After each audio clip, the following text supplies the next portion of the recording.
Hello students, second year students का आज 21वां lecture है। तो आज का आपका टॉपिक है वर्गीकरण का फोर्थ पॉइंट, समाचार, सूचना, पाठ्यक, विज्ञापन।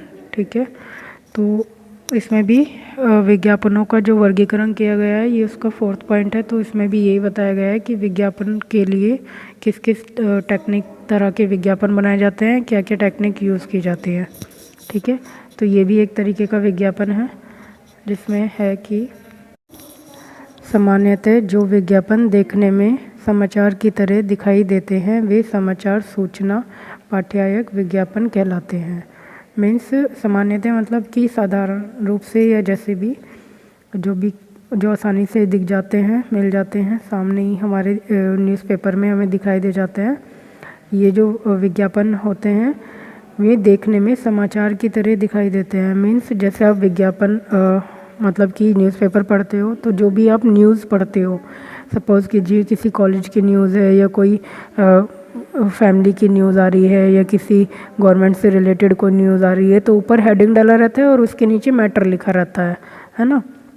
जिसकी रिगार्डिंग न्यूज़ होती है वो हेडिंग में डाल देते हैं हाईलाइट के लिए कि इसके रिगार्डिंग ये न्यूज़ है, इसको आप पढ़ लें या पढ़ सकते हैं अगर आपका इंटरेस्ट है तो उसी पर्पज़ से वो बता रहे हैं कि जिस तरीके से समाचार न्यूज़पेपर में दिए जाते हैं नॉर्मली, उसी तरीके से ये इस तरीके के विज्ञापन होते हैं जिन्हें समाचार, सूचना, पाठ्यक विज्ञापन कहते हैं। ठीक है, तो इस तरह के विज्ञापनों में विज्ञापन का शीर्षक, इस तरह के जो विज्ञापन होते हैं उनमें जो विज्ञापन का शीर्षक होता है, मीन्स वो दिखते तो समाचार की तरह है लेकिन जो है तो वो विज्ञापन ही, तो उसमें जो विज्ञापन का शीर्षक होता है, मीन्स की हेडिंग होता है उसका, जो वो समाचार के शीर्षक की तरह ही उस मतलब कि जो समाचार का शीर्षक होता है और जो इस तरह के विज्ञापन का शीर्षक होता है वो एक ही तरीके का होता है।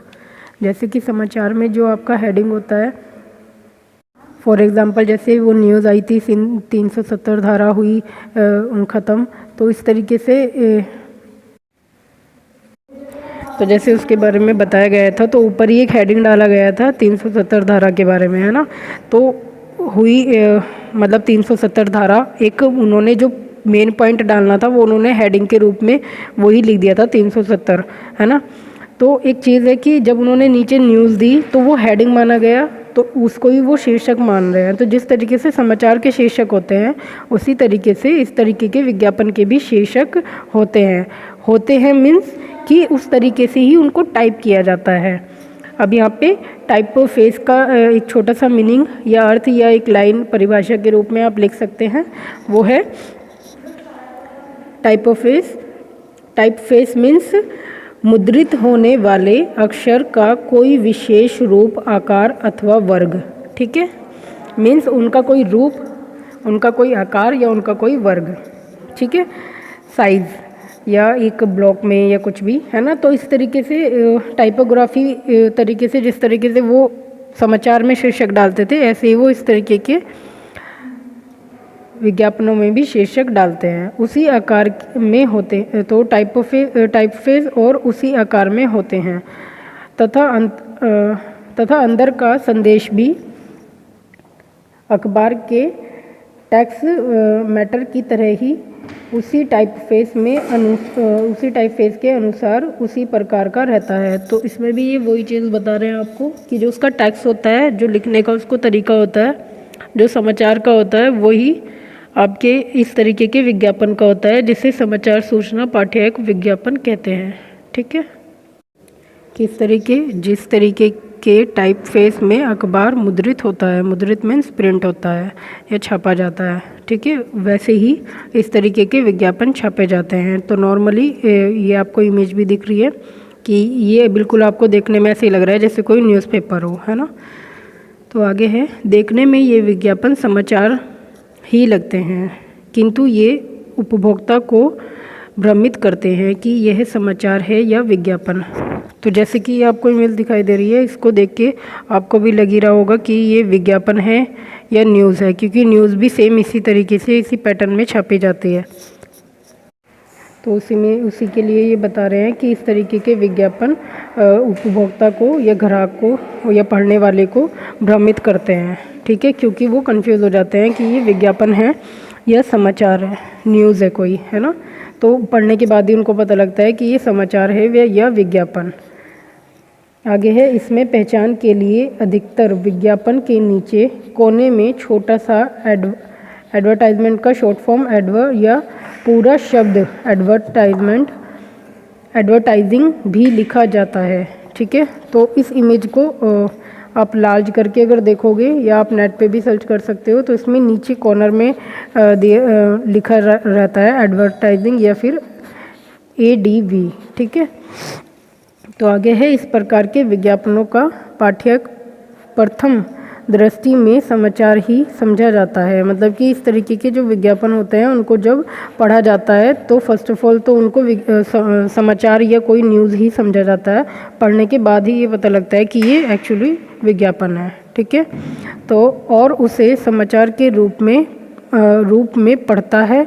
मतलब कोई भी पढ़ने वाला पाठक उसको समाचार के रूप में ही पढ़ता है और उस संदेश पर विश्वास भी करता है, और जो इस तरीके के विज्ञापन होते हैं उन पे वो विश्वास भी करता है। ये विज्ञापन काफ़ी महंगे होते हैं, मतलब जब वो अट्रैक्टिव होते हैं क्योंकि वो एक न्यूज़ की तरह दिए गए हैं, तो वो इतने सिंपल तरीके से दिए जाते हैं तो पढ़ने वाले को उन पे ट्रस्ट भी होता है कि हाँ, अगर ये इस तरीके के पैटर्न में दिए हुए हैं तो ये कोई फेक विज्ञापन नहीं है या कोई ऐसे ही नॉर्मल विज्ञापन नहीं है जिसके बारे में सोचना पड़े कि ये अच्छा प्रोडक्ट है या नहीं है।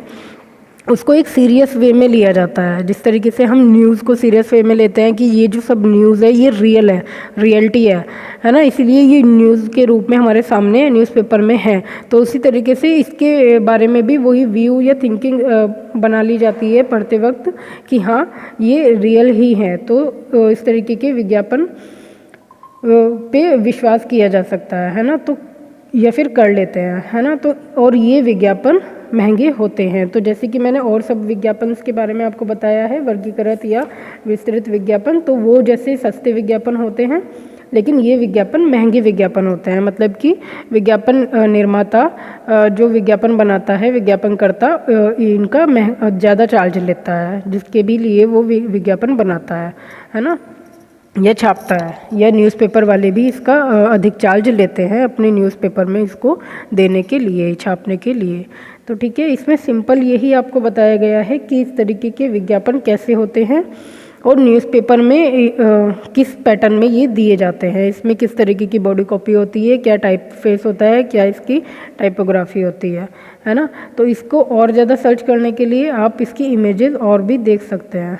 ठीक है, जो कि नेट पे ही मिल जाएंगी, या आप कोई न्यूज़पेपर उठाएं उसको पढ़ें, 3-4 न्यूज़पेपर आप देख के पढ़ के इस तरीके के विज्ञापन के बारे में और जानकारी ले सकते हैं खुद के लिए, अपनी थ्योरी को स्ट्रॉन्ग करने के लिए। क्योंकि क्या होता है कि सिर्फ पढ़ा हुआ हमारे लिए इतना सफिशेंट नहीं होता जितना हमारे लिए प्रैक्टिकल सफिशेंट होता है, या फिर किसी भी चीज़ को लिखना। जैसे कि कहते हैं ना कि पढ़ा हुआ तो हो गया रीडिंग या फिर लर्निंग, लेकिन एग्ज़ाम ही होता है जिसके बाद हमें क्लियर होता है कि हाँ हम इस चीज़ को सीख चुके हैं। तो उसी तरीके से ये है कि जब आप इसको पढ़ रहे हैं तो वो आपके लिए एक नॉर्मल है कि इस तरीके के विज्ञापन कैसे होते हैं, कैसे विज्ञापन होते हैं और कहाँ छापे जाते हैं, क्या उनका रूप और आकृति होती है।